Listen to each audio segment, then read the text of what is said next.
What is going on today, guys? Welcome back to the channel. Today I'm really excited to bring you guys episode 2 of Monday Metal Mayhem, or M3 as I'm calling it for short. Why M3? Well, because those are amazing vehicles, and quite honestly, Germany just makes the best cars. Sorry everybody else. Okay, so this is going to be a weekly series where I bring you guys some new riffs I wrote or an entirely new track that I wrote, and we just kind of discuss my writing process, my mixing process, and all that stuff, and kind of what I do to flesh out a song. Today's song is something that I wrote in the vein of Rabea Massaad. If you're not familiar with Rabea, he is a progressive metal guitarist, and he's very well known in the YouTube guitar community. He's a very talented musician, and I just really love his music. So quite honestly, I just wanted to do kind of an homage to him. And I think this song captures the essence of kind of what he does to an extent. So let me just explain. I find that Rabea tends to use gnarlier tones than a lot of other people use. So he's not using the very tight percussive djenty tones that a lot of metal bands use. He often uses very grungy, gnarly, fuzz, octave tones that just sound really cool. They just give a new flavor and a new vibe to metal music, and I think it's very inspiring. I just really enjoy it. So this track is dedicated to kind of his style. I hope you feel the same way. And yeah, without further ado, let's get into the playthrough now, and then afterwards we'll do a complete mix breakdown. Let's run the track.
All right, so into Logic we go.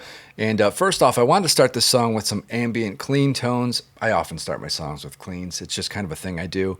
Let's listen to those in solo.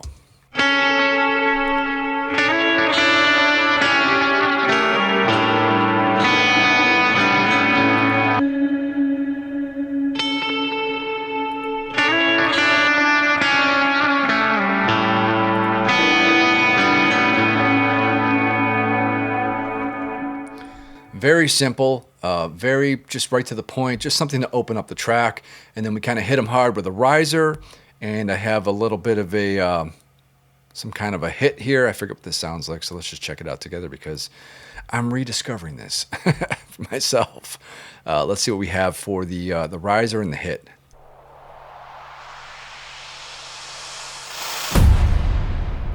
Simple enough, right? But it has an effect. It has that effect that you want to kind of just give, to kind of open up the track. So I really like that. As far as the riser goes, it started off as a reverse cymbal, I believe, and then I just threw a little bit of, just kind of messed it up here with a little bit crusher and some tremolo too, just to give it a little added flavor. And I like to automate a lot of stuff too. I know Rabea does as well. And it really is effective in just giving a lot more movement and texture to the song. So here, for instance, I did something with the volume. I did something with the bit crusher, 0 to 100, and then same thing with the tremolo. The mix, or the depth rather, was 0 to 100. So just on the tail end of it, right before the hit, right before the impact, just gives that little choppy flavor. I like the feel of that, so that's pretty cool. Let's listen to it one more time.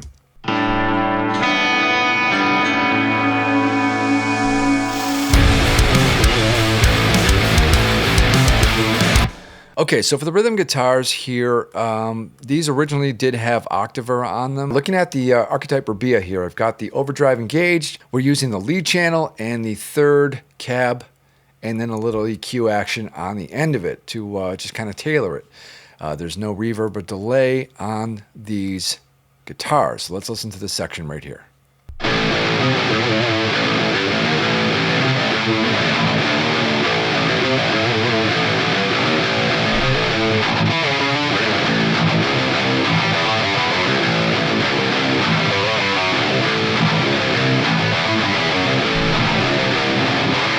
And I like to have two different sets of rhythm guitars with slightly different sounds or different cabs, just to give a little different flavor between like chorus and verse, or just, one section to another.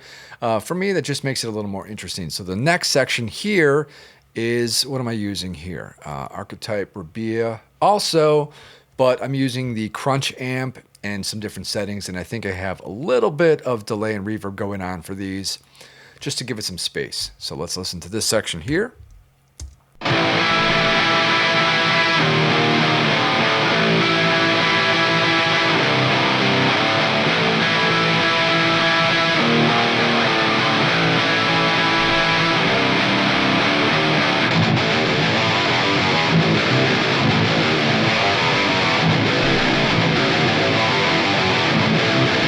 Everything here is just double tracked. I didn't quad track anything. I probably would if I was actually going to release a song, just to make it a little bit thicker, a little heavier, but it gets the point across. So moving on. Up at the top of the screen here, I have originally tried to break down the arrangement a little bit, but I kind of veered off path from that, so kind of ignore that. It just kind of is. It's kind of riffs, just one after another, but they seem to flow together pretty well. And I reiterate a couple of riffs a few times, so I'm just kind of calling them chorus and verse. They're not really, but you'll see what I mean.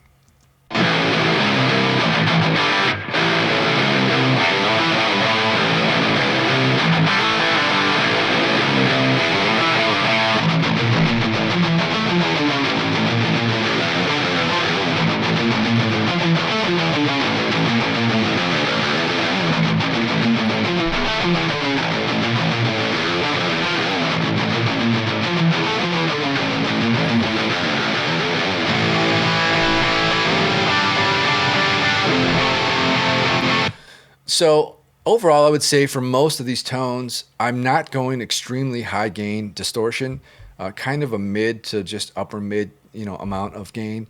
And I prefer it that way. I mean, you can always go over the top and just kind of crank it, but then it just gets a little too woofy and too fuzzy sounding for me. So I just found that this worked pretty well. Also, if I was going to quad track this, I would probably do a second set of guitars with even less gain, because it still fills out the frequency spectrum pretty well. But yeah, now let's talk a little bit about the lead stuff here. If I can get this, here we go, unsoloed.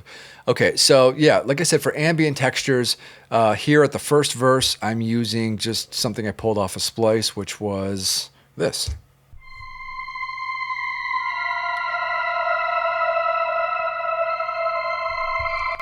Just a vocal pad, but it sounds nice underneath the rest of this, so let's check it out together.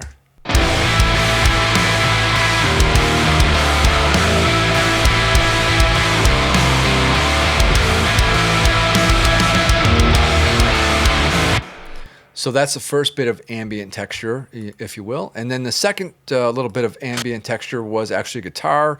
I was using, I forgot now, so Archetype gnarly. So, obviously I love Neural DSP products, and I like to jump around with all different ones and mix and match because they just sound good together. You can make them work in any situation.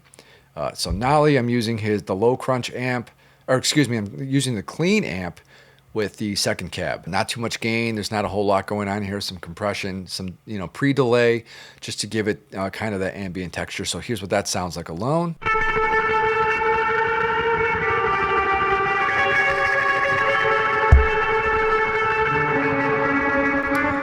And actually, I was doing tremolo picking, and here's what it sounded like before any additional processing.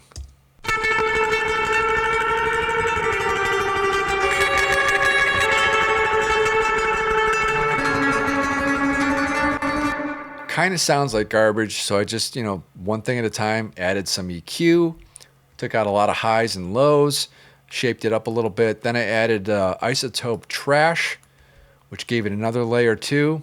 Let's see what it sounds like before and after with that.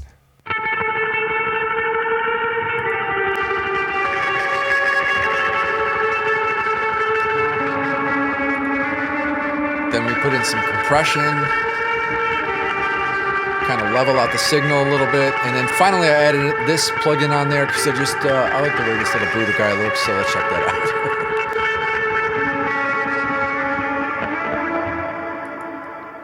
out. Yeah. And on its own, that little lick sounds kind of like garbage, but in context with the rest of the song,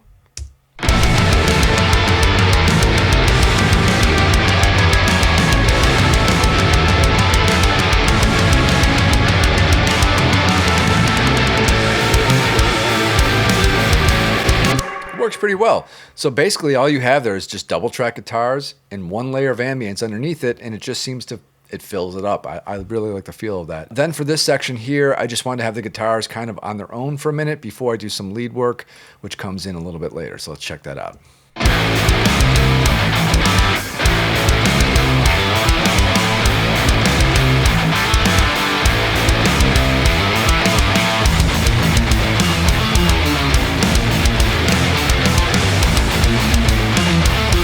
All right, here come the leads.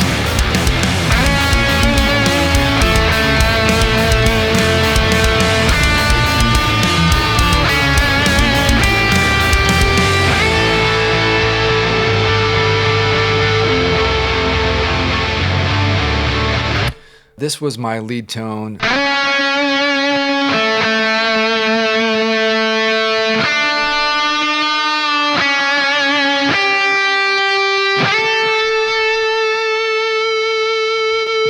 Looks like I used the Gojira amp sim. So I'm all across the board when it comes to Neural DSP stuff. I love all their products. They all sound amazing.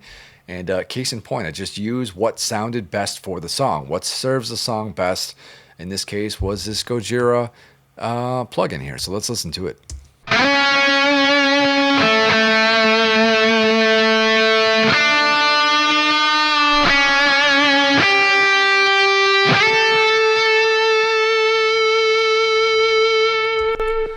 And then just for kicks, I threw on another EQ. The little birdie looks cool. And then a little fresh air just to give it a little tiny bit of top end. It kind of opens it up and gives it a little bit of presence without getting too harsh. So I kind of like that in these kind of situations where it just needs a little bit extra. So yeah, that's the lead tone. In solo, it doesn't sound like much, but with the rest of the song, it just kind of hits nicely. So let's check that out.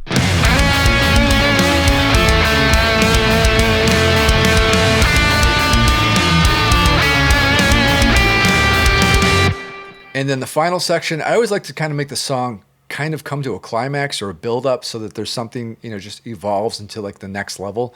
Unlike a lot of, current pop music where it's just like, here's the verse, here's the chorus, 10 seconds in, the whole song. That's it. It just repeats. I like to build it up to something a little extra, even if it just means boosting a couple frequencies or adding in one more little layer or changing up your lead, your top line or something like that. So here's kind of the, we'll just play out the end section of the lead here.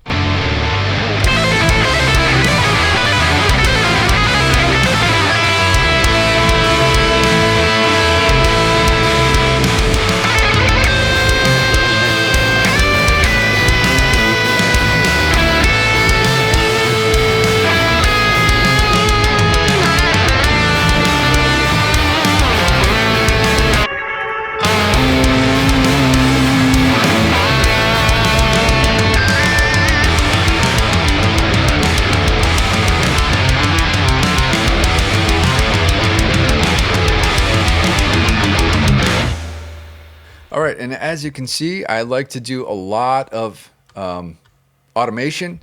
You know, I kind of took that from Rabea actually because I see that he does a lot of that stuff as well. There's just times where you need to nudge something a little bit, you know, whether it's volume or the mix level or something like that. And so there's a lot of that going on here. And oh, I know what I did. I just remembered the octaves actually do have the octaver engaged certain sections of the song. So I automated that from the Pliny plugin. It's off and then it's on, off, on, as you can see there. That was the reason for why I put the Pliny in front of the archetype Rabea in that rhythm section. Okay, got it. I forgot my own moves. Then stuff like the lead work here. I mean, this just needed a lot of adjustments to kind of massage it to sound right, you know, to level it out. Some of the notes were a little harder than others. And Henning's calling me, so we'll be right back. All right, so next up would be the bass and drums, which honestly is my weakest link as far as music production goes, but we'll go through it anyway, so you just get the full gamut of kind of some of the moves I make. I'm always recreating the wheel when it comes to a new bass tone for each new song. I need to stop doing that, but it's just something I don't know, I tend to do that because I just want to make a bass tone that fits that specific mix, and I just find that I have to kind of start from scratch, so that's what I did here.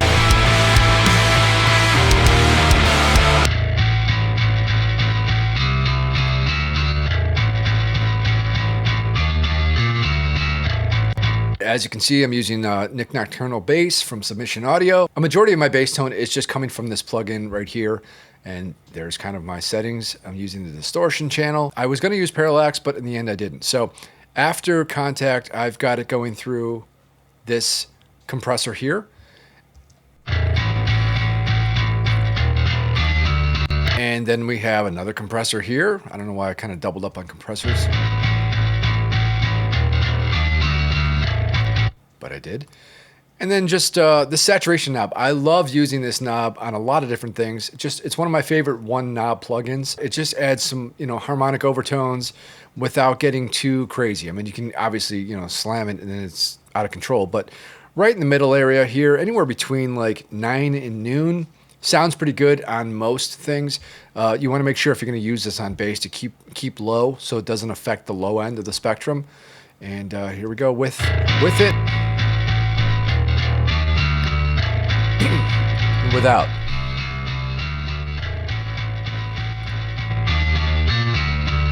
Obviously, it's going to give it a little more volume too. And then lastly, I'm just doing a little bit of a EQ here on the bass. And I kept this one pretty simple. I probably could alter it a little bit more, tweak it a little bit more. So then my bass is always going to run into my bass bus. And here we just have some sidechain compression, just using Logic stock compressor here. The vintage optos seem to sound pretty good for this one. Again, it always depends on each new song. Sometimes I'll use different compressors. Just depends what it seems to call for. And I don't really have the ratio up pretty high on this. I suppose I could. If I was going to run this parallel compression at the end of the signal chain, you know, down the line toward the master bus, I probably would have this slammed up pretty high. But here I just felt like that sounded good enough for me. Yeah, that's it for the bass. So nothing special, but it fits the mix. And then drums, guys, I said this before. As far as drums goes, I am terrible at writing MIDI drums. I really am. What I tend to do is I just take pre-made drum grooves, you know, from the library and then just kind of pop them in and tailor them, tweak them to suit. And that's generally what I do. So here I was using Trivium drums, which is kind of nice because it's just a different flavor. I mean, everybody's using GGD stuff, and I have GGD as well, but I just wanted to do something different for this one. And I think what some people may or may not realize is that you can actually alter the pitch of your snare, well, of all your drums, essentially, all your shells, but the snare particularly, because the way it's loaded as default is a little bit too deep for what I needed, so I kind of tweaked it up a little bit there.